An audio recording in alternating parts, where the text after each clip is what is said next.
no dia 5 de novembro de 1792, em plena Revolução Francesa, na Catedral de Notre-Dame, com aproximadamente 15 mil pessoas, o jovem Jean-Gaspard Chometré subiu ao púlpito da veneranda Catedral Gótica e proclamou: Deus não existe. A França não precisa de Deus. O nosso Deus agora é a razão da lógica, a razão do pensamento. E enquanto a multidão o ovacionava, da sacristia saiu um simulacro de procissão, carregando a jovem bailarina Candei, do Teatro da Ópera, vestida como a deusa razão, em indumentária da Babilônia. Ela desempenhava um papel para que fosse substituído Deus, aquele Deus tradicional, pela razão e a lógica. O fim do século XVIII era o preparatório para as luzes do século XIX.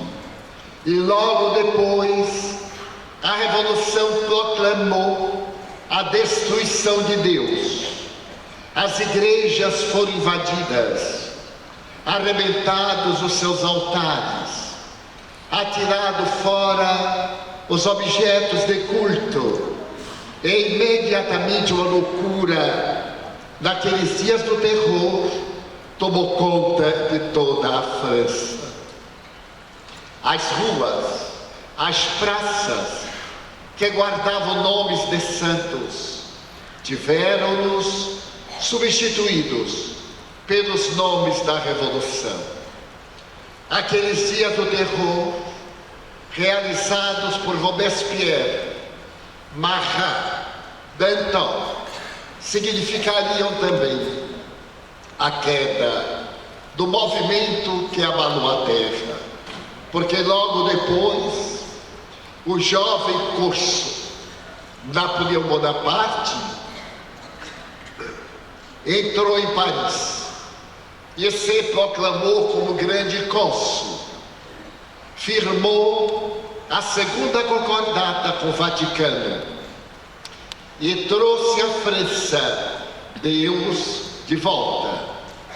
No dia 2 de dezembro de 1804, na mesma Catedral de Notre-Dame, Napoleão Bonaparte havia mandado chamar o Papa Pio VII para coroar o imperador. E diante de aproximadamente 20 mil pessoas, ele quebrou o protocolo, tomou a coroa das mãos do Papa, autocingiu-se. Depois foi cingir Josefina como a primeira imperatriz da nova era que começava. E demonstrando a sua ojeriza ao Papa, mandou encarcerá-lo no seu castelo em Fontainebleau, nos arredores de Paris.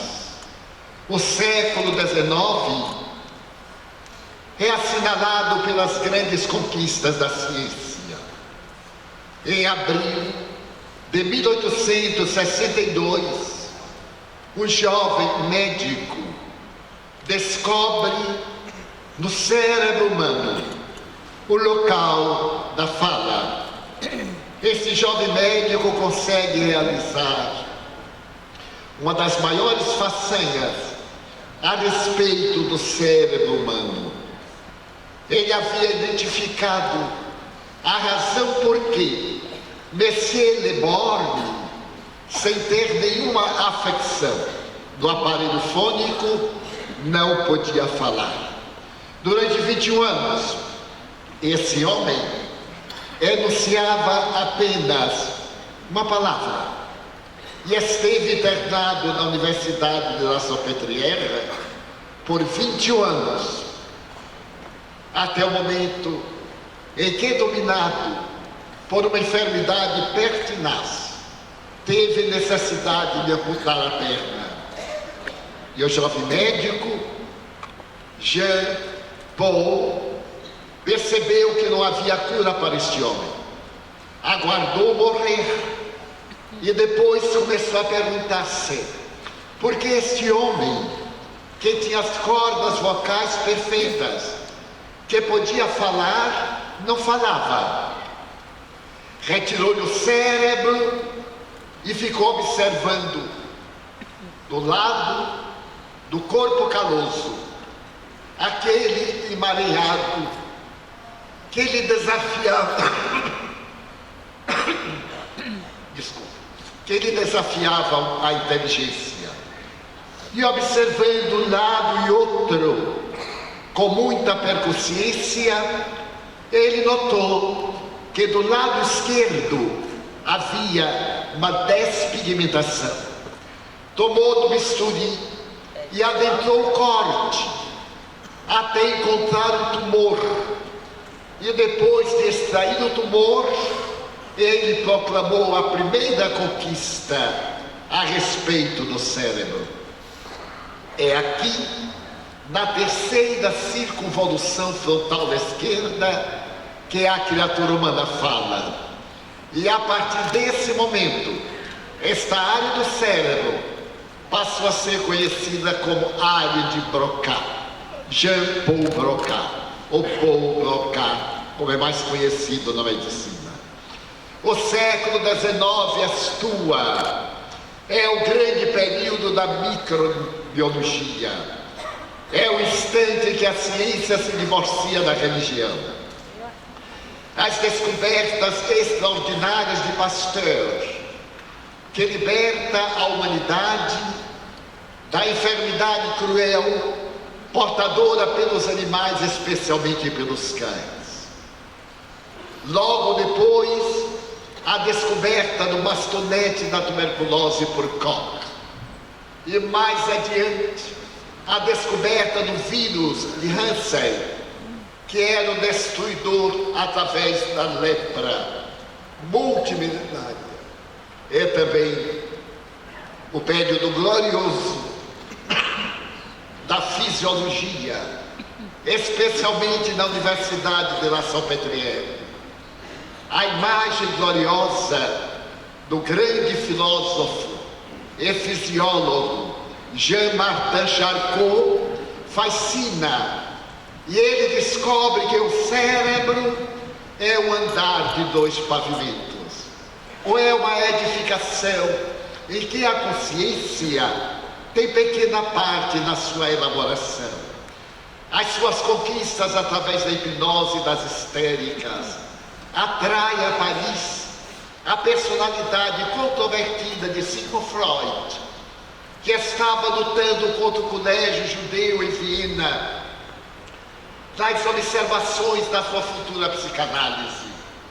O eminente mestre vem a Paris, vai estudar e descobre o inconsciente.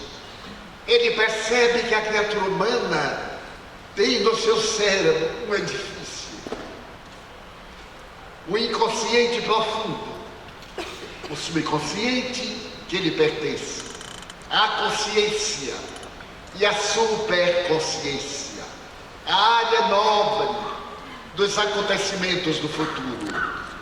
Nesse período, os cientistas proclamam que Deus não tem nenhum significado na vida. Três deles, Mollschott, Büchner e Carlos Vogt, asseveram que a alma é o resultado de uma exsudação cerebral e explicam, da mesma forma que os rins produzem a urina, o cérebro produz a alma. As gargalhadas de zombaria tomou conta da cultura. A filosofia parece enlouquecida. As propostas de Schopenhauer, o encanto extraordinário de Frederico Fichtner apresentam um mundo inteiramente novo. E logo depois é proclamada a morte de Deus. Friedrich Nietzsche assevera que Deus morreu e que as catedrais nada mais são do que o mausoléu de Deus. E rompe o século XX. E nesse terrível território de negações, a ciência da física está atordoada, porque em 1872, William Crookes descobre os raios catódicos. Logo depois, Röntgen consegue descobrir os raios X. E Madame Curie, por volta de 1902, consegue detectar a radiação. Um pouco antes, em 1900, Albert Einstein havia proclamado a sua teoria relativa do universo, a relatividade do tempo e do espaço. E o novo capítulo irá abrir-se para a física newtoniana.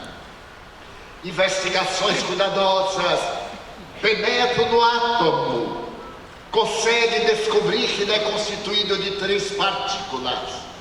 E se inicia um período inteiramente novo, que vai culminar com a área da energia. A física quântica remodela toda a Terra. E o pensamento da escola de Copenhague, apresentando a teoria da complementaridade, vai apresentar que a matéria é energia condensada e a energia é matéria desagregada. Chegamos então ao período da fissão nuclear. E as bombas atômicas de Hiroshima e de Nagasaki apresentam a força poderosa do átomo na sua fissão, demonstrando que todo o universo está contido nessas micropartículas, hoje 63 já descobertas. É um período de euforia. Então, a própria psicologia dos anos 50 favorece uma renovação. Os Estados Unidos estão em guerra com o Sudeste Asiático e os jovens não querem ir para a guerra. Nas universidades de São Francisco, na Baía de São Francisco, os jovens se rebelam e o mestre francês grita: não vão à guerra, vamos fazer o amor ao invés de fazer a guerra. E nasce o filosófico sociológico apresentador do que será mais tarde o hippieísmo, o doce período da flor e do amor. A flor encochece-se e o amor desce às vascas da toxicomania. 3 jovens ingleses começam a cantar baladas em um daqueles bares da sua cidade natal. As vozes crescem e tomam conta do mundo, e os hippies embalam mais de 2 gerações. O caminhoneiro, que parece ter modas nos quadris, começa a cantar baladas e modifica a estrutura da música terrestre. Elvis Presley apresenta as belas canções do rock. Os Beatles apresentam o filme O Submarino Amarelo. E a música agora é revolucionária. Tipos exóticos aparecem nos palcos do mundo. E por volta de 1968, 3 dias de manifestação da doença que tomou conta da sociedade nos anos 60.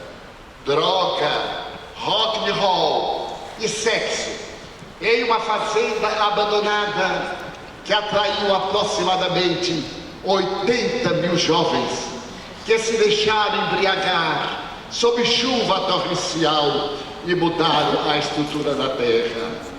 Para que Deus? Não temos necessidade de Deus.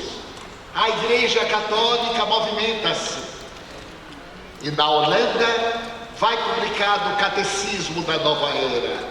Jesus existe. É publicado pelos sacerdotes holandeses. Mas Deus, não temos prova de Deus. Deus não existe. E logo a terra mergulha em uma grande noite. A noite do sexo, a noite da droga, a noite da degradação. É um momento cruel, terrível, mas nesse instante, em Nova York, um homem dedicado à vida apresenta uma obra perturbadora. Ele foi diretor do Museu de História Natural de Nova York durante 40 anos. Era o mais notável cientista, presidente da Academia de Ciências de Nova York. Ele resolveu escrever um livro e falar das suas emoções. Todos dizem que Deus não existe. Tornou-se mesmo uma moda. Mas eu me permito apresentar 7 razões pelas quais eu creio em Deus. E aceito qualquer desafio daquele que negue a realidade desse ser pensante, que algo que transcende o meu pensamento. As minhas razões são muito simples. Qualquer um pode experimentá-las.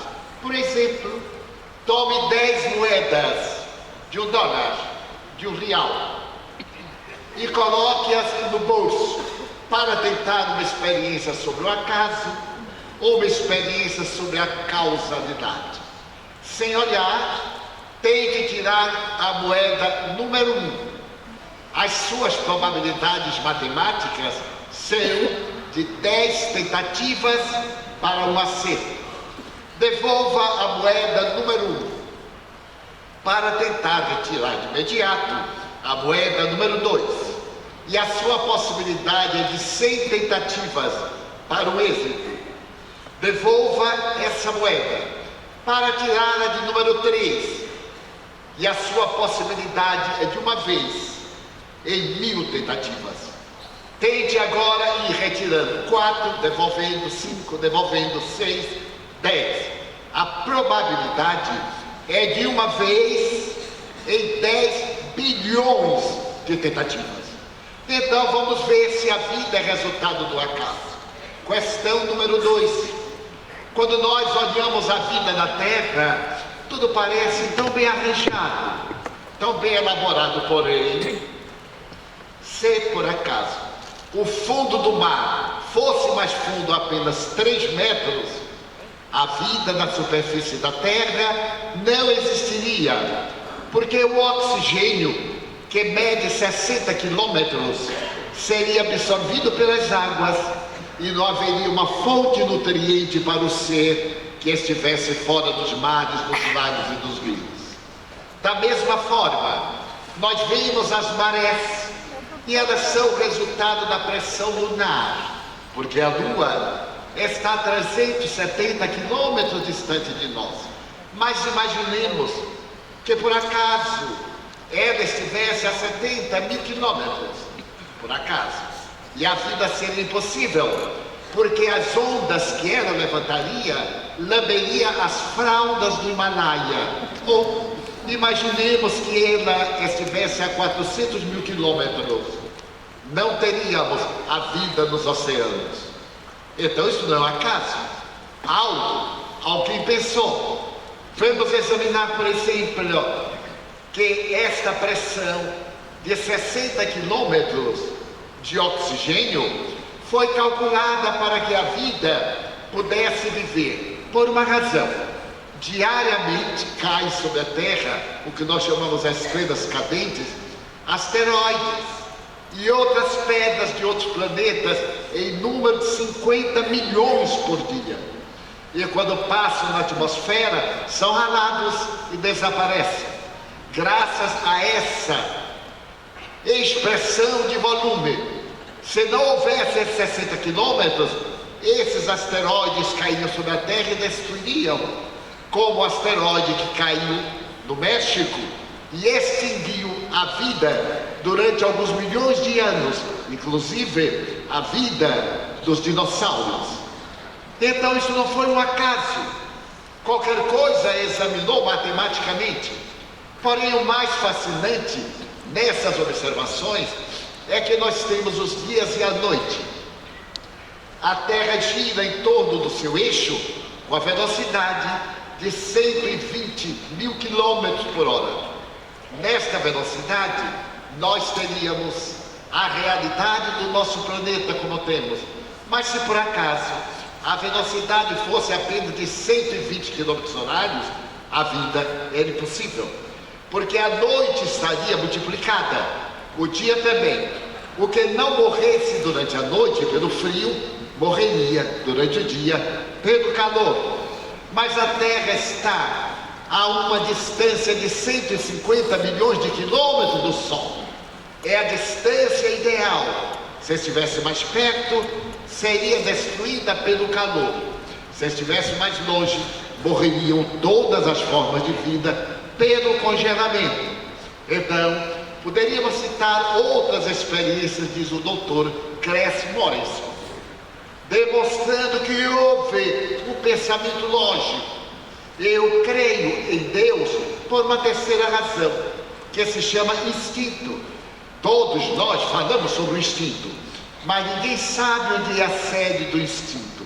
Por exemplo, as vespas, quando as vespas vão morrer, elas fazem um voo nupcial até encontrar um saltamontes. Nesse momento que encontra o gafanhoto, ela dá uma picada e imobiliza o gafanhoto. Arrasta o gafanhoto, faz um buraco no chão e o coloca. Depois ela desova nas partes não vitais do gafanhoto, nas asas e na parte do abdômen. Voa e morre. Os seus filhos, quando passa o período, nascem e começam a comer o gafanhoto, porque a vespa, para viver, tem que comer carne viva. E então os gafanhotinhos vão comendo a carne viva, melhor, as vespas, do gafanhoto. E quando estão em condições de voar, o gafanhoto já não tem mais o que oferecer e sai vitoriosamente para uma nova empresa. Então pergunta, quem ensinou isso à vespa? Que os seus descendentes morreriam se não encontrasse alimento. Uma vespa nunca viu o filho nascer.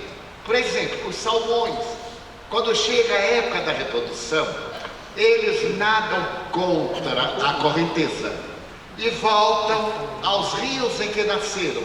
Chegam ali, desovam, multiplicam-se e morrem. Mas os seus descendentes voltam para as águas de onde foram seus pais. Que radar tem esse salmão? E nunca se encontrou um salmão de um rio e outras águas. Por que ele identifica?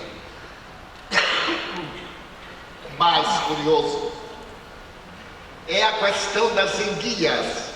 Todas as enguias do mundo se reproduzem do Triângulo das Bermudas, que são as águas mais profundas da Terra. Se reproduzem e morrem. Os seus filhos viajam milhares de quilômetros e voltam às águas de onde vieram seus pais. O João de Barro faz o seu ninho durante a primavera. Ele coloca o bico e sabe o vento em que direção virá no inverno. Então ele constrói a porta do lado oposto do futuro inverno e não erra nunca, apesar da nossa meteorologia não acertar nunca. O João de Barro sobrevive. Então quem ou quem ensinou o instinto? As aves, cada uma tem o seu canto, o seu silvar, e passam de geração a geração cantando as belezas que glorificam Deus. Por isso eu creio em Deus, mas eu creio por uma quarta razão, que se chama gene. O gene se encontra na célula. Se por acaso, para dar uma ideia, eu pegar a cabeça de um alfinete, ela comporta 50 milhões dessas partículas que constituem o gene.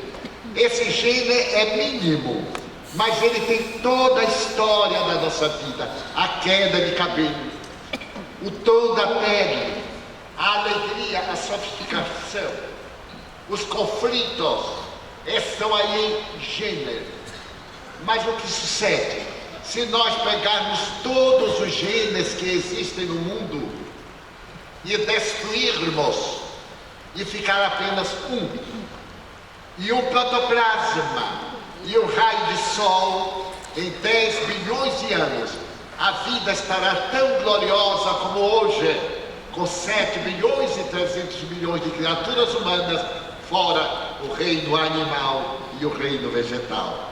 Então, por esta razão, eu creio em Deus. Eu creio em Deus por uma quinta razão, mas uma razão que me fascina é exatamente a inteligência. Enquanto o instinto é uma nota monótona que se repete, mas a inteligência é toda uma partitura musical. A primeira vespa procedeu assim, a última vespa produz assim. Mas a inteligência é a razão pela qual nós podemos entender o incognoscível, dealbar as madrugadas solares, perceber a grandeza da vida através da inteligência. Se nós nos detivermos na grandeza do pensamento do homem, do ser humano apenas, e olharmos o instinto dos animais, ficamos fascinados.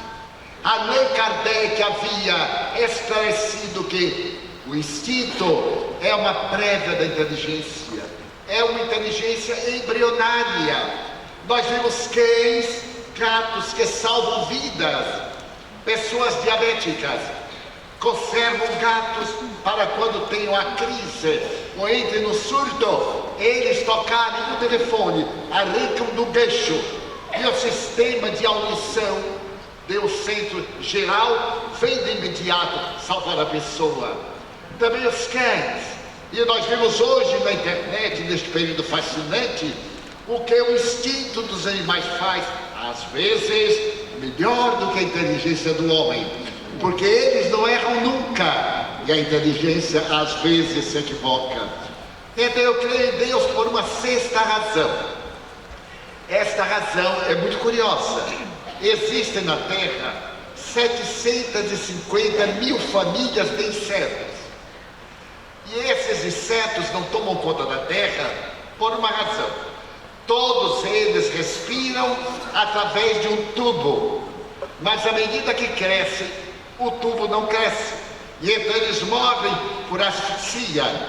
Então dizemos que a cigarra morreu de cantar. Nada. Ela vai respirando e explode, porque não tem capacidade no tubo para ter uma vida longa. Mas isso não é acaso, foi programado, porque se elas crescessem, ou esses insetos crescessem, na razão direta do que nós temos, que é o pulmão, a vida seria impossível. Imagina 3 pulgas aqui dentro com o tamanho de um elefante, o que é que não faria de nós? Se uma barata intimida tanta gente, imagine se ela tomasse o tamanho de uma águia e saísse voando aqui, não teríamos a conferência? Então, por esta razão, eu creio em Deus, mas eu creio em Deus por uma outra razão. Aconteceu na Austrália. A Austrália é um país sitiado pelo mar, é uma grande ilha, e era um país mais para outras formas de vida, nem para a agricultura.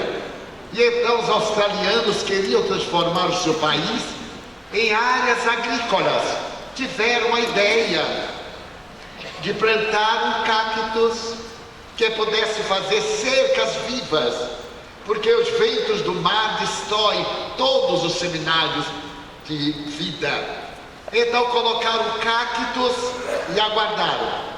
Mas o cactus não tinha inimigos naturais na Austrália, não tinha insetos que gostassem de o comer. Eles se multiplicaram e foi um desastre. 10 anos depois, a Austrália perdeu algumas fazendas. Usaram lança-chamas usaram tratores, usaram venenos especiais. Os cactos, o vento levava o pólen e chegou a fechar aldeias e cidades. Então foi dado um alarme internacional. Na capital da Austrália, ou melhor, em Sydney, a sua cidade mais importante, entomologistas, estudantes de inseto reuniram-se para descobrir um inseto que gostasse do cactus e que se reproduzisse muito para acabar com aquele terrível inimigo. E acharam os insetos. Ninguém sabe aonde. No Nordeste brasileiro. Era bom reprodutor e se multiplicava muito. Então levaram os insetos brasileiros e soltaram dos cactos. Eles começaram a comer cactos e a ter besouros. Então começou-se a ter medo, porque ia ser tanto besouro que agora ia comer as criaturas. Deu-se o fenômeno natural da ecologia. À medida que eles foram devorando os cactos, houve um equilíbrio. Ficaram cactos para besouros e besouros para cactos. E hoje a Austrália é um país agrícola. Mas eu creio em Deus por uma sétima razão. Pela imaginação. Só se pode crer em Deus através da imaginação. Não foi por outra razão que o egregio codificador da doutrina espírita, como se referiu a nossa Sueli, antes de escrever a obra máxima da filosofia universal, que é o Livro dos Espíritos, Couto Humberto de Campos deitou-se, pediu a Deus inspiração, como ele começaria esta obra, qual seria a primeira questão, e então ele despertou com a presença psíquica de Deus e escreveu a questão número 1, que é Deus. Notem, que é Deus, não quem é Deus, porque a partícula quem dá a ideia de uma pessoa, quem é o homem, que é a coisa, que coisa é Deus, mas não se pode definir o indefinível, e não se pode mensurar o infinito, e a resposta é a mais notável da filosofia universal. Deus é a inteligência suprema, causa primeira de todas as coisas. Mas ele não se conformou e perguntou: que provas se tem da existência de Deus? E os espíritos responderam em um axioma que diz: todo efeito provém de uma causa. Logo, aquilo que não foi feito pelo homem, por Deus foi feito. Isso nos leva ao Salmo número 19, que fala da glória de Deus. As estrelas dos céus cantam a glória de Deus, e as suas mãos na grande construção universal. Realmente, se nós olharmos para os céus em uma noite suave de inverno, poderíamos dizer: mas eu vejo milhões de estrelas, e nos enganamos, porque são visíveis apenas 5.000, isto é, 2.500, porque do outro lado estão as outras 2.500. Quem duvidar, na saída pode contar. Então, nós ficamos admirados e pegamos um binóculo. Com o binóculo, nós vemos aproximadamente 150.000 estrelas. Pegamos um telescópio doméstico e podemos ver 1 milhão de estrelas. Vemos a Monte Palomar, na Califórnia, e olhamos através de um telescópio e podemos ver 30 milhões de estrelas. Então nós montamos o telescópio Hubble, que já terminou a sua missão e continua mandando imagens à Terra. E nós veríamos 1 bilhão de estrelas em nossa galáxia, que é uma galáxia subdesenvolvida. Nós estamos lá, porque existem 200 bilhões de galáxias. E agora, a astronomia, depois da visão da física, assevera que nós estamos no universo com 6 sextilhões de estrelas cantando as glórias de Deus. Então olhamos uma estrela e dizemos: aquela é a espiga da Virgem, é uma estrela de primeira grandeza. Aquela é Andrômeda, e podemos dizer que ela tem na sua superfície a luminosidade gloriosa que deflui de aproximadamente 15 mil graus centígrados. Olhamos o Sol, que já é uma estrela em decadência, porque é de quinta grandeza. As estrelas são como as mulheres, quando jovens brilham, na idade madura elas viram quinta grandeza, ficam um pouco arriadas, e o microscópio do silicone ajuda a melhorar a situação. Mas porque não há recurso, tudo cai. Então as estrelas morrem, transformando-se em anãs. Mas por quê? Porque o Sol, para sustentar os astros que ele compõe a grandeza, 8 planetas, porque Plutão saiu da moda, é um planetoide, e todos os astros que ele compõe, ele transforma matéria e energia na razão direta de 420 milhões de toneladas por segundo.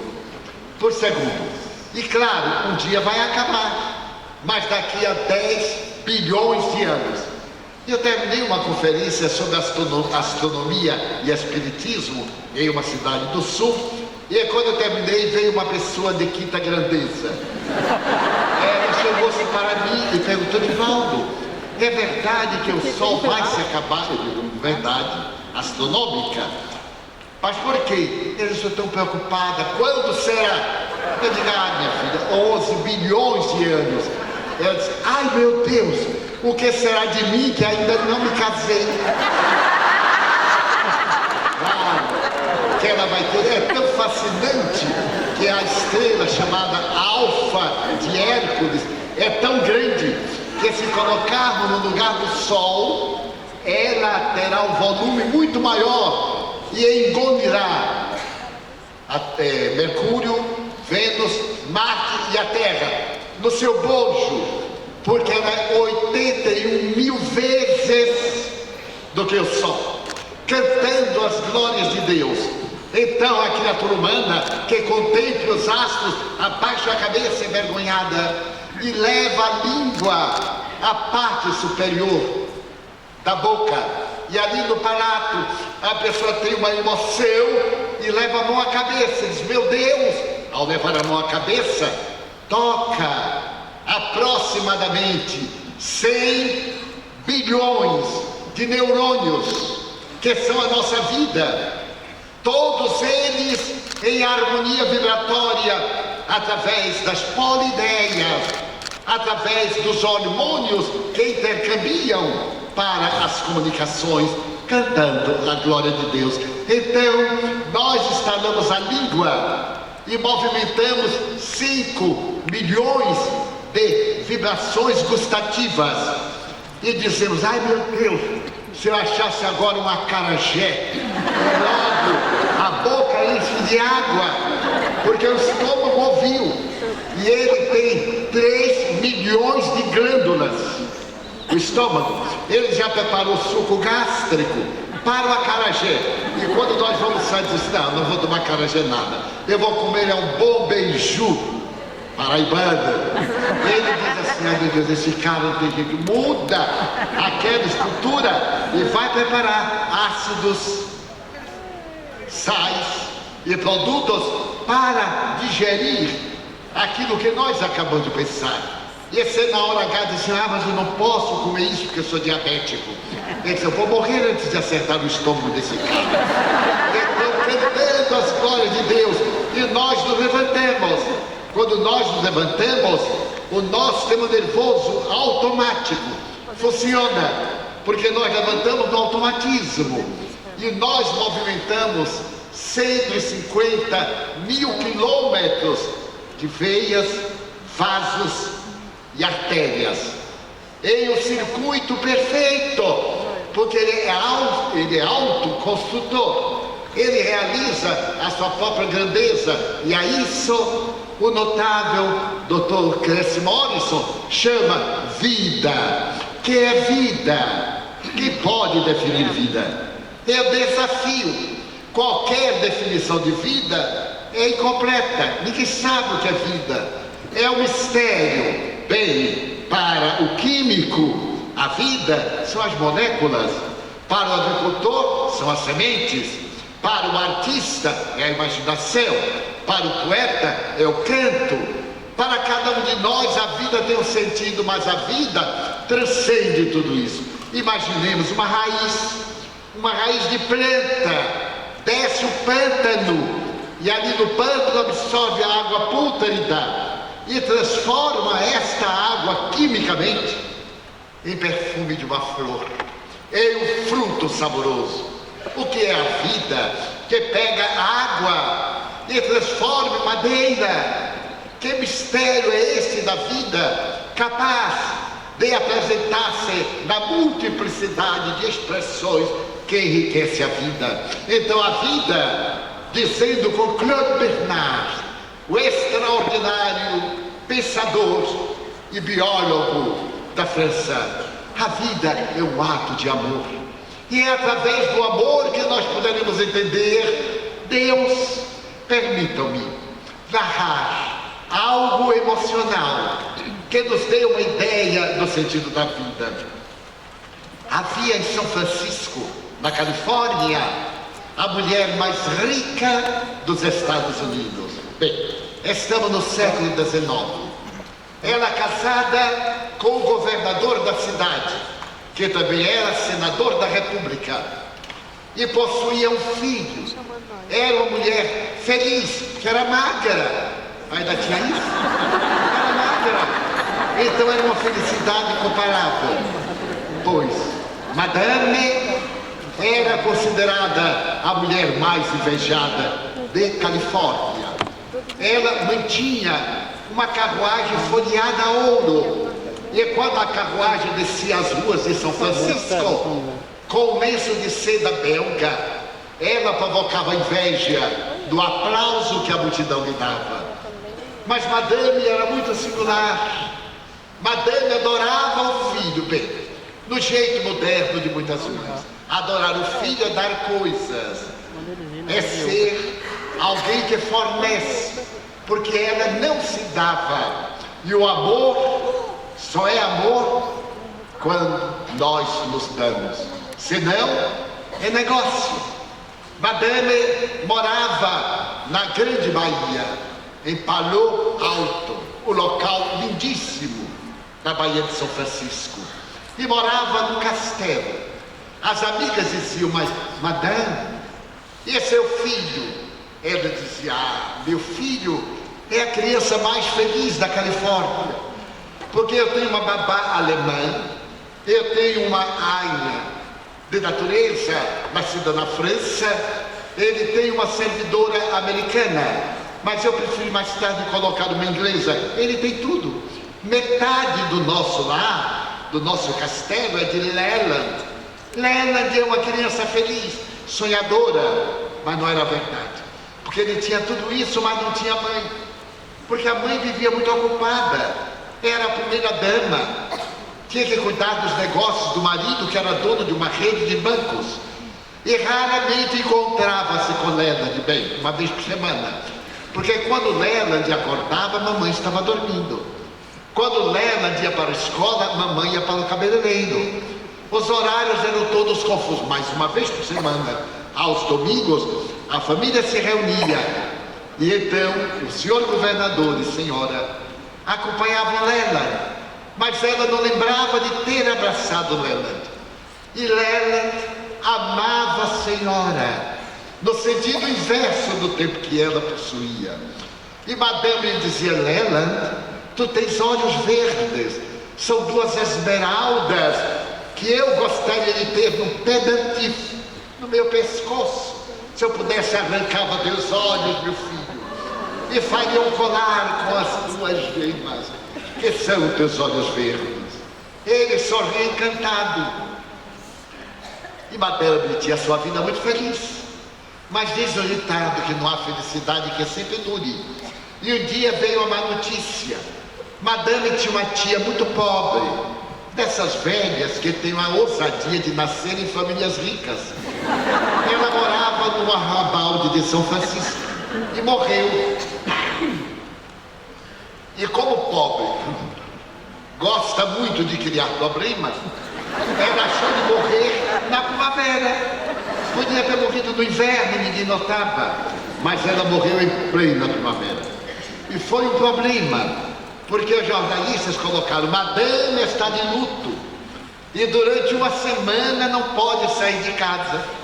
Tem que conservar o luto. Quando ela leu, ficou desgostosa, porque as mulheres, quando ficam em casa, ficam desgostosas.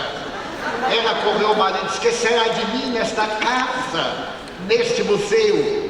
E o marido, que era um pouco mais velho do que ela, 30 anos, um pouco, bateu no ombro e disse: meu bem, vá divertir-se com Leland, porque muitos pais têm filhos para distração. Eu conheço alguns que têm o retrato do filho, a fotografia. Eu falei retrato porque é do meu tempo. A fotografia na carteira. E muitas mães colocam até aqui o número dos filhos em ouro, mas é só, para todo mundo saber. Muito bem. Ela lembrou que tinha Leland, saiu correndo e foi para a ala esquerda.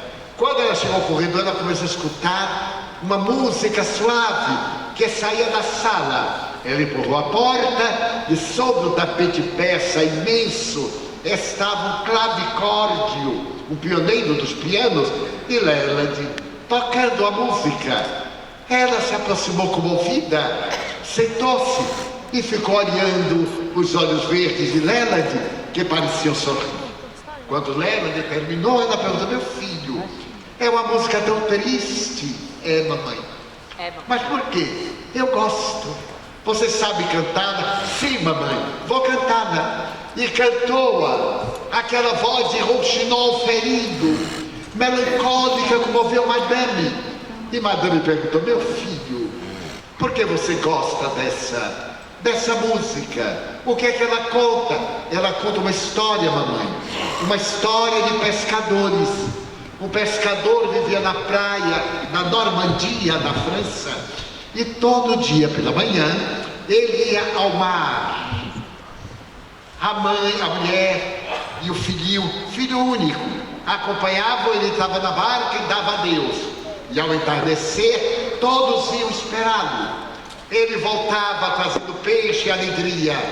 Mas um dia ele foi e não voltou. Não voltou à tarde.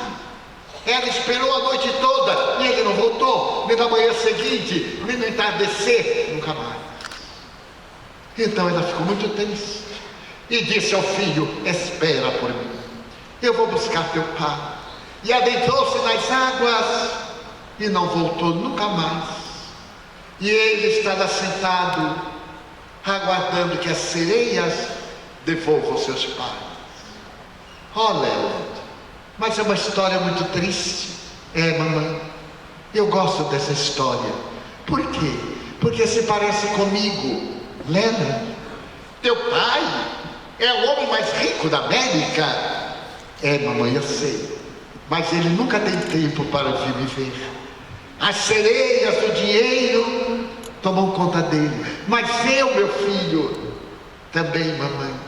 Você vai atrás de papai e nunca tem tempo de ver, de me vir buscar aqui na praia, sempre esperando por você. Madame era sensível. Ela abraçou o filho, Leland.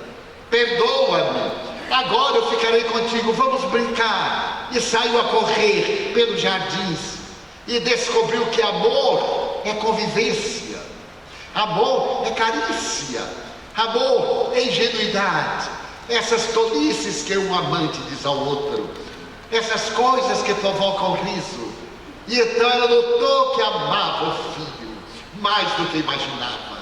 No dia seguinte também, no terceiro dia, então Leland lhe perguntou: mamãe, por que você está me visitando todos os dias? Ai, Leland, eu nunca te falei, mas nós temos uma tínhamos, era muito pobre. Pobre quer dizer, ela morava num bairro pobre, para ver como é que pobre vivia. Coitada, morreu. Mas mamãe, há um preconceito social, aliás, uma disposição ética, que é quando morre um parente próximo, nós devemos guardar o luto por uma semana. Nós saímos. Então ela morreu na semana passada e somente na segunda-feira é que eu posso ter a vida normal.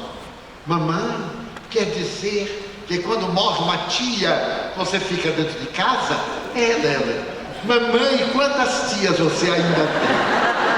Não, Lela, não é assim. Mas as amigas de Madame, essas amigas são muito interessantes. Pusilânimes, algumas, hipócritas, outras invejosas, a maioria.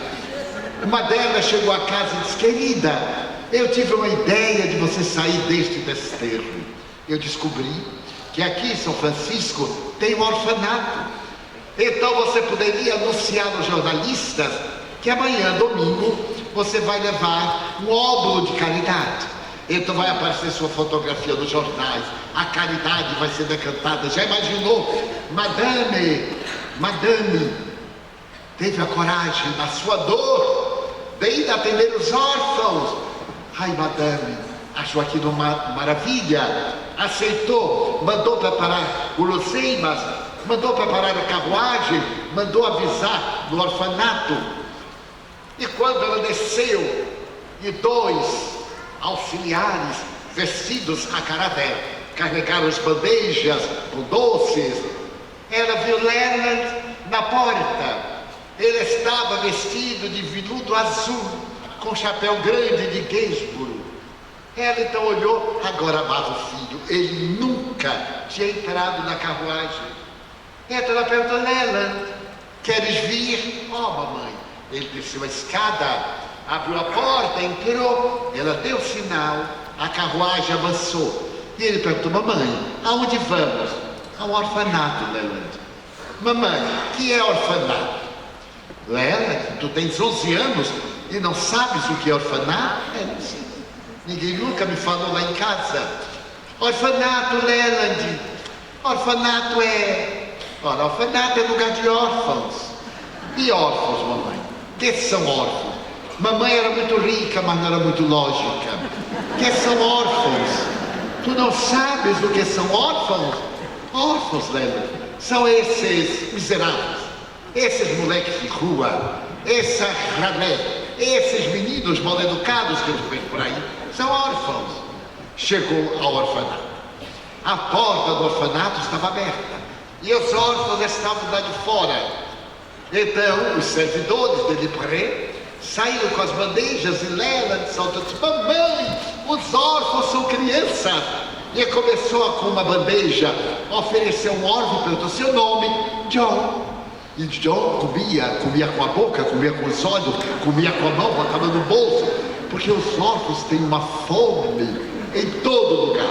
Maltrapilhos, o cabelo mal cortado, as unhas sujas, mal lavadas, são assim os órfãos invariavelmente. E Leland adorava. E deu a uma menina e perguntou: como é seu nome? Mary. Oh, Mary, coma mais. E mais adiante: seu nome? Paul. John, Mary, Paul. Mamãe deixou ele a bandeja vazia, pegou outra. Quando Madame viu o seu menino com aquela ralé, chamou Leland: venha, meu filho, vamos embora, vamos embora. Mamãe, os órfãos têm fome. Que interessante. Lá em casa tem tantos pães, eu não tenho apetite. Então se dá aos cães. E eles têm fome e não têm pães.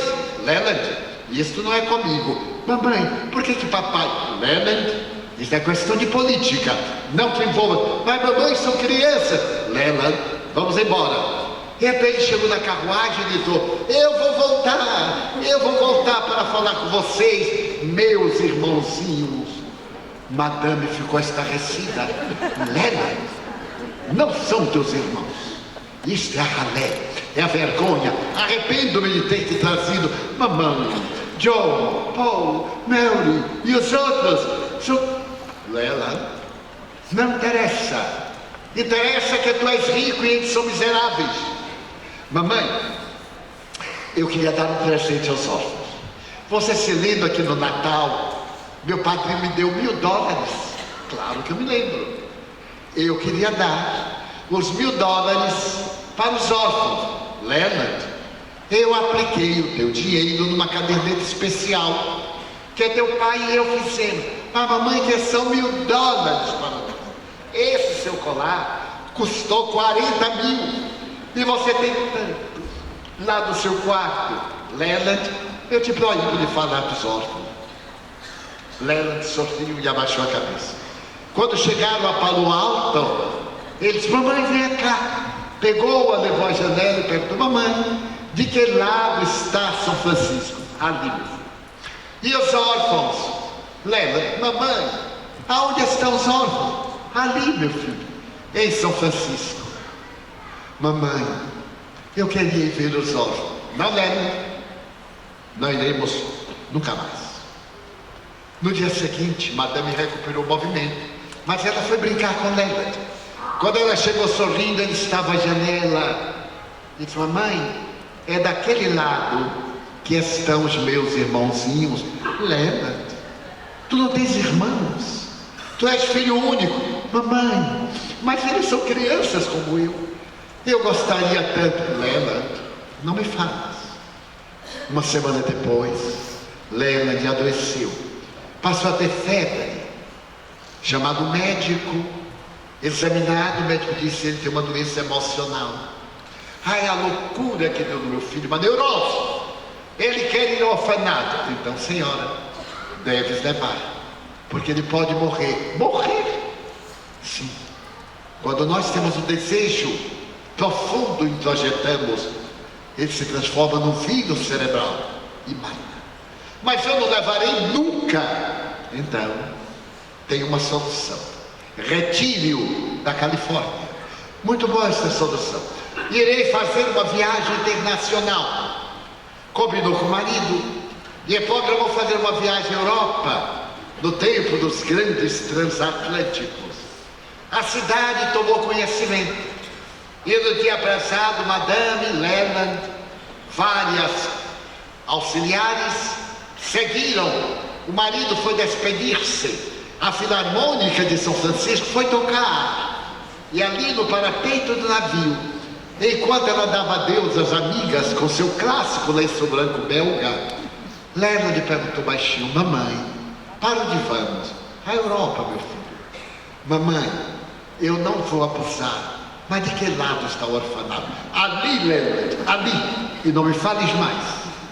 O navio partiu, e quando desapareceu terra, ele disse assim: mamãe, eu sei que você não gosta, mas de que lado está São Francisco? Daquele lado, meu filho.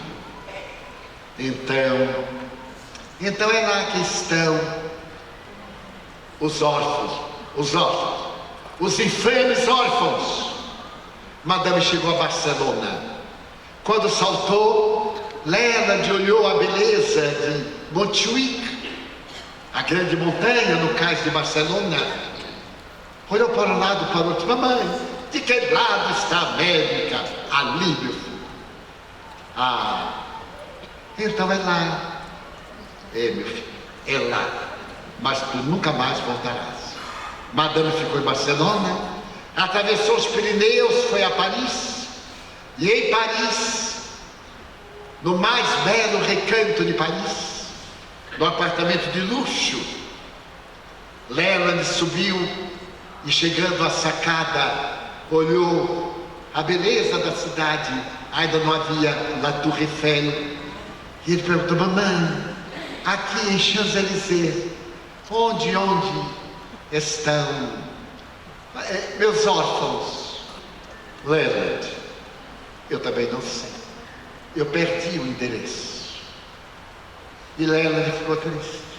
Atravessaram o Canal da Mancha, foram a Londres, voltaram ao continente e foram à Itália. Era verão. Hospedaram-se na Via Ápia Antiga e no hotel de luxo alugado todo andar, Leland correu à janela. Mamãe, me diga onde está São Francisco? Eu também não sei, meu filho. E ele ficou triste. No segundo dia, apresentou febre. Chamado o melhor médico de Roma, atestou febre amarela. Era incurável naquela época. E então, Madame ficou desesperada. No segundo dia ele estava como um cadáver que respira. A respiração difícil, da febre alta. E agora vários médicos disseram: ele vai morrer. Não pode morrer. Ele é meu filho. Não pode morrer. Mas não há cura. A rainha Vitória perdeu membros. E nem o médico sabe. Naquela noite, calor em Roma, as servas movimentando leques de plumas para criarem ar. Leland, quase delirando, disse: mamãe, leve-me até a sacada da janela. Ela carregou seu tesouro e, chegando na sacada, ela disse: meu filho, vire a cabeça e olhe em frente. Lá está São Francisco. Lá estão os seus órfãos, os seus irmãozinhos. Fique bom depressa para poder brincar com seus irmãos.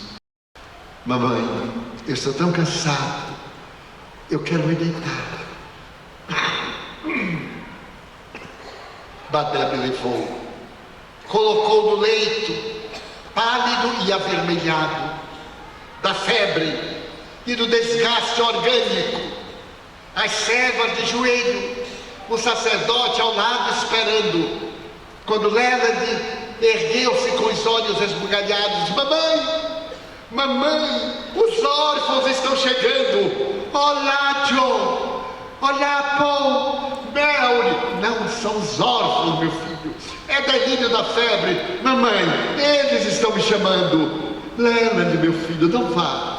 Mamãe, os órfãos estão me chamando. Mamãe. Tombou da cama. Madame desmaiou. E quando acordou, os olhos de Leland estavam abertos com as duas esmeraldas que ela cerrou delicadamente. Mandou embalsamar o corpo do filho. Pediu licença às autoridades para levá-lo para os Estados Unidos. E 3 semanas depois, um grande transatlântico parava no porto de São Francisco. Metade da cidade foi visitá-la. A guarda real do grande governador, abatido, desfeito. Madame não era mais aquela mulher, envelhecera. Os olhos estavam tristes, a face magoada, chorava a cada instante. E Leland desceu no caixão de mogno de cristal, nos ombros da guarda de ouro. A orquestra sinfônica de São Francisco ali estava, e Madame mandou colocar o caixão dentro da carruagem, e para espanto de todos, ela disse: para o orfanato. A pé, todos acompanharam a carruagem que levava Leland. E quando lá chegaram, os órfãos saíram, chegaram à porta aturdidos, e ela agora, enlouquecida, abriu a porta da carruagem, o caixão de pé, e ela disse: Leland, perdoa-me, meu filho. Aí estão os teus irmãos, os órfãos. Perdoa-me, Leland, perdoa-me.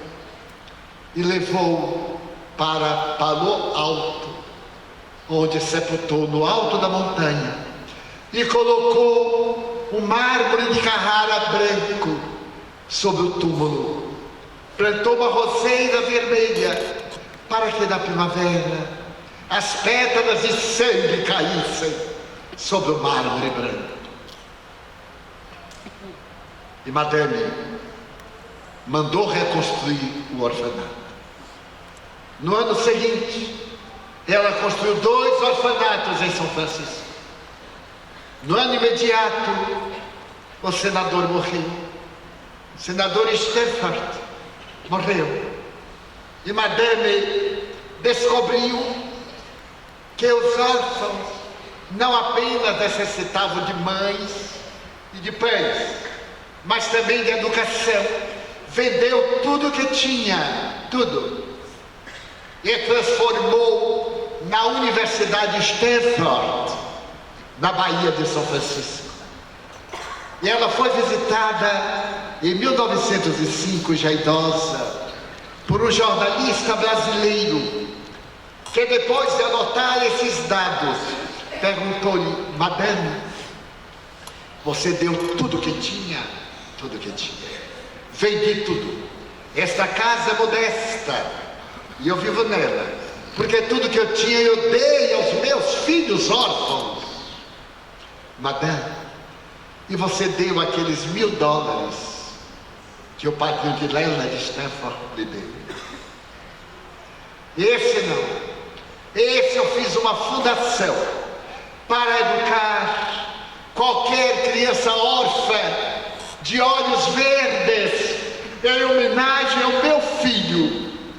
Eles terão a universidade do meu filho, graças a esta última doação.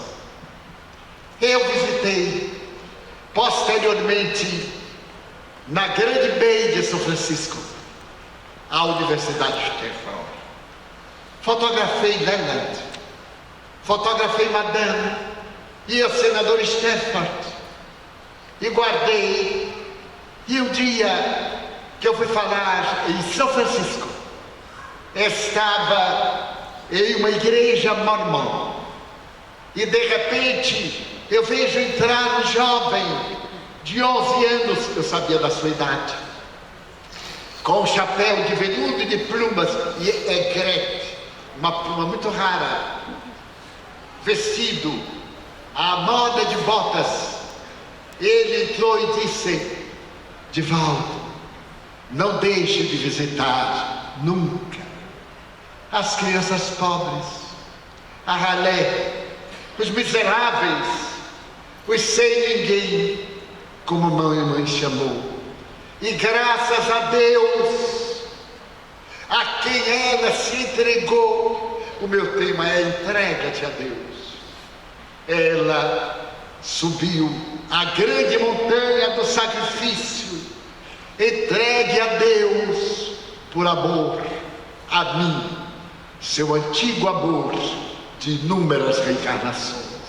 Eu vim à Terra com o propósito de tocar a alma querida de mamãe, em nome de Deus, que a religião lhe pregava, mas que ela não sentia.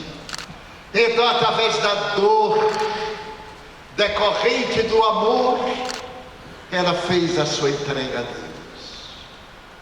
E eu nunca mais, desde o ano de 1988, nunca mais eu me esqueci de Leland Stafford, de Madame Stafford, da Universidade Stafford, onde esteve Albert Einstein, hoje considerada uma das 10 melhores do mundo, porque o amor é Deus, e enquanto não nos entregarmos ao amor, Deus, como muito bem disse a nossa Sueli, não será captado por nós.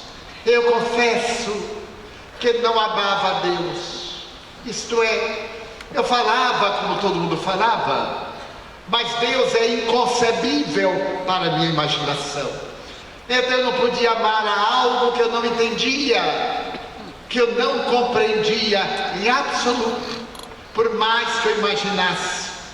Ele transcende, como Buda dizia, só o universo, o infinito e o absoluto entendem o absoluto infinito. e a grandeza que são Deus.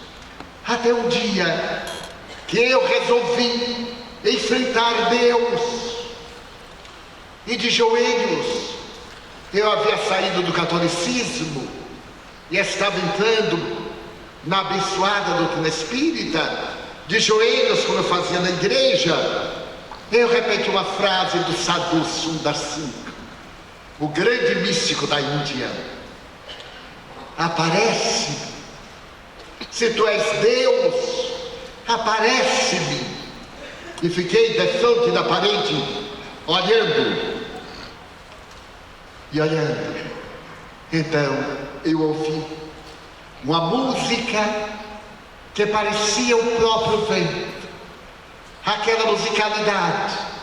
E então eu escutei uma voz, claro que não era de Deus, mas uma voz da transcendência que dizia: viaja para dentro, vai até ao âmago do teu coração e ama. Se algum dia tu amares de tal forma que nada mais te importe, tu te terás entregado a Deus. E a partir daquele dia eu fiquei procurando esse amor que me desse vida e coragem para renunciar a tudo e entregar-me a Deus. E agora, aos 91 anos de idade, eu amo Deus, porque eu encontrei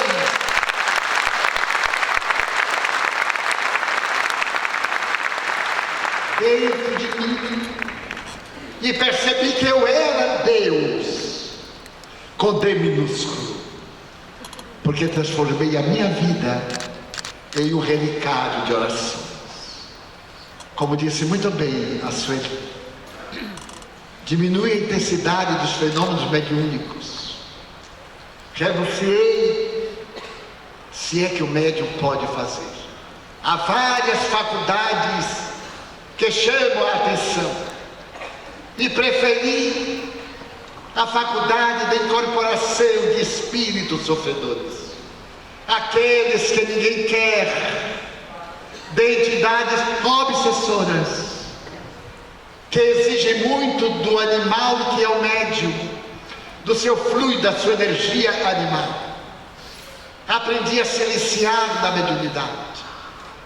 Aprendi que Deus é o grande silêncio do coração, porque estou entendendo que também eu, nas minhas imperfeições, serei capaz de amar a ponto de dar a vida, porque Deus está dentro de mim. Então a entrega é esse ato de estar com os joelhos desconjuntados, como falou Paulo, e prosseguir. Aos 91 anos, com vários problemas de saúde, principalmente esse que provoca dores às vezes lancinantes, amigos me dizem: descanse, mas eu não posso, porque meu pai, disse Jesus, até hoje trabalha, e se eu for para o descanso, eu vou para a inutilidade. E enquanto houver o hálito de vida, a essa doutrina que me fez entender Deus e amar a misericórdia da imortalidade desses seres que vivem e que a todos nós nos sustentam. A cada instante eles estão conosco, choram com nossas lágrimas, nossas mães, nossos pais que vivem, vertem pranto quando choramos, sorriem quando sorrimos, dizem-nos palavras dúlcidas. Quem tiver seu pai e sua mãe ainda no corpo, vá buscá-los, louve-os, porque quando morrem, fazem muita falta, são impreenchíveis, e se já morreram, em homenagem a eles, façam algo por algum pai, por alguma mãe, no asilo, abandonados pelos filhos ingratos.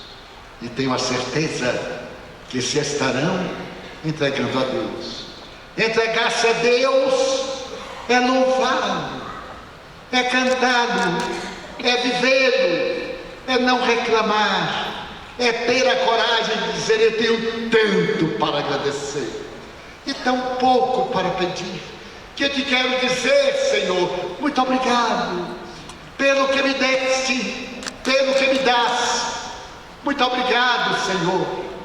Muito obrigado pelos olhos meus, que podem permitir ver os céus infinitos, as cores de todas as flores, e a ave que voa, suave e digno da beleza do azul. Mas diante da minha visão, eu contemplo na terra aqueles que são cegos, e por eles eu faço uma oração, porque eu sei que depois desta vida, na outra vida, eles também enxergarão. Muito obrigado, Senhor, pelos ouvidos meus, que me foram dados por Deus, ouvidos que ouvem o tamborilar da chuva no telheiro, a melodia do vento no ramo do olmeiro e as lágrimas que vertem os olhos do mundo inteiro. Mas diante da minha audição, eu constato os surdos que não têm emoção, e te digo que depois desta lida na outra vida, eles também ouvirão. Muito obrigado pela minha voz, pela sua voz, pela voz que canta, pela voz que legisla, pela voz que alfabetiza, que trauteia uma canção, e o teu nome murmura em dúlcida oração. Pela minha faculdade de cantar, eu vejo na terra os que sofrem de afasia. Eles não falam de noite, eles não cantam de dia. Oro por eles, porque eu sei que depois desta dor, do teu reino de amor cantarão. Obrigado pelas minhas mãos, mãos que aram, mãos que semeiam, mãos que agasalham, mãos de ternura, que libertam da amargura, mãos que apertam mãos, mãos dos adeuses, mãos que limpam feridas e retiram mágoas das vidas, pelas mãos de sinfonias, pelas mãos de poesias, pelas mãos de psicografias, pelas mãos de sinfonias, pelas mãos que atendem a velhice, o desamor, pelas mãos que no seio retém o filho de um corpo alheio, e pelos pés que me levam a andar sem reclamar. Obrigado, meu Deus, porque eu posso andar, e diante do meu corpo perfeito, eu quero rogar pelos paralisados, aleijados, que se não podem movimentar. Eu sei que depois desta vida, desta expiação na outra reencarnação, eles também bailarão. Muito obrigado por fim, pelo meu lar. É tão maravilhoso ter um lar. É muito importante ter um lar. Não é importante se esse lar é uma mansão, uma tapera, é um ninho, ou uma casa no caminho, é um duplex, um bangalô, seja o que for, mas que dentro dele sim exista a figura do amor. Amor de mãe, ou de pai, de mulher, ou de marido, de filho ou de irmão. A presença de um amigo, alguém que nos dê a mão, porque é muito triste viver na solidão. Mas se eu a ninguém tiver para me amar, bem o teto para me agasalhar, então eu não reclamarei, eu direi, se não tiver um gato nem um cão, obrigado, Senhor, pela minha solidão. Muito obrigado porque eu nasci, obrigado